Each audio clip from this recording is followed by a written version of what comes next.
కొన్ని డూప్లికేట్ సాక్ష్యాలు ఇప్పించాడు. ఎవరో చెప్తా ఉన్నారు, మొన్న ఎక్కడో విన్నాను నేను, నడుస్తుంటే ఆ పరలోకం నుంచి గొలుసు పడిందంట. ఏం పడింది? గొలుసు పడిందంట.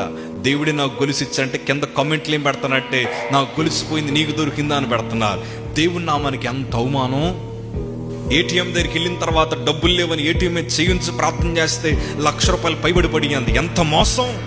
కానీ కొంతమంది ఇవి గొప్ప సాక్ష్యాలు, అసాధారణమైన కార్యాలు అనుకుంటున్నారు. కాదు కాదు, సాతాను అనేక మంది హృదయములను గలిబిలి చేస్తున్నాడు. ఎందుకంటే చూసి నమ్మేవారు ఉన్నారు కాబట్టి.